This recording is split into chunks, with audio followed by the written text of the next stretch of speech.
बेताल पेड़ पर लटक रहा था और उसकी आंखों में शरारत चमक रही थी। राजा विक्रमादित्य ने तलवार की मूठ कसकर पकड़ी और बिना डरे आगे बढ़े।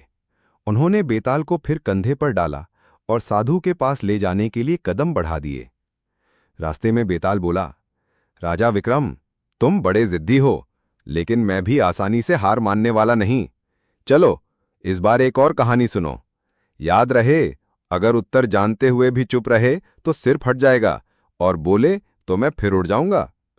राजा मुस्कुराए। सुनाओ बेताल, मैं तैयार हूं। बहुत समय पहले मगध राज्य में एक बुद्धिमान और सुंदर राजकुमारी रहती थी। नाम था अनुपमा। राजकुमारी के गुणों की चर्चा पूरे देश में फैल चुकी थी।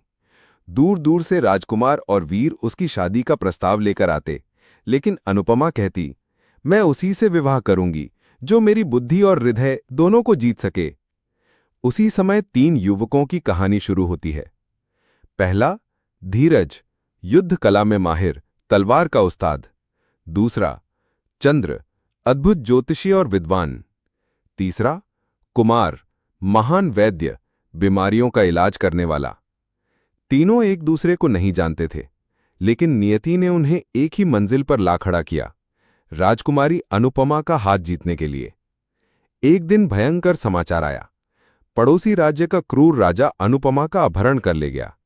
वो उसे अपने महल में कैद कर ले गया और शादी के लिए मजबूर करने लगा। तभी चंद्र ने ज्योतिष गणना से राजकुमारी का स्थान जान लिया।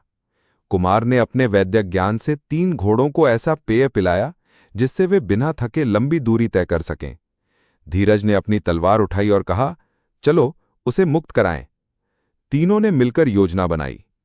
चंद्र ने दिशा बताई, कुमार ने घोड़ों की देखभाल की और धीरज ने दुश्मनों को हराकर राजकुमारी को छुड़ा लिया।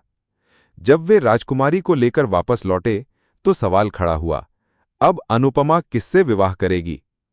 धीरज बोला, मैंने तलवार से उसकी रक्षा की, इसलिए वो मेरी होनी चाहिए। चंद्र बोला, अगर मैंने स्थान न बताया होता तो तुम उसे बचाने पहुंचते भी नहीं। कुमार बोला, मैंने घोड़ों को शक्ति दी, बिना मेरे तुम सब रास्ते में थककर गिर जाते। राजकुमारी मुस्कुराई, लेकिन कुछ बोली नहीं। बेताल में अपनी आवाज धीमी करके कहा, विक्रम, बताओ, इन तीनों में राजकुमारी को किससे विवाह करना चाहिए? जिसने स्थान बताया, जिसने रक्षा की, या जिसने साधन उपलब्ध कराए? राजा विक्रम ने विचार करके कहा, राजकुमारी को धीरज से विवाह करना चाहिए। चंद्र का ज्ञान मूल्यवान था, कुमार की सहायता आवश्यक थी, लेकिन जिसने अपनी जान जोखिम में डालकर उसकी रक्षा की, वो सच्चा जीवन साथी है। बेताल ठहाका मारकर बोला, हा हा हा, तुमने उत्तर दे दिया, अब मैं फिर लौटता हूं अपने पेड़ पर। इतना कहकर वो फिसलकर उड़ गया और फिर उसी पीपल के पेड़ पर जा लटक गया। राजा ने गहरी सांस ली और एक बार फिर आगे बढ़े। आपको कौन सा जवाब सही लग रहा है, कमेंट में जरूर बताएं। आपको राजा विक्रमादित्य और बेताल की तीसरी कहानी अगले वीडियो में सुनने को मिलेगी।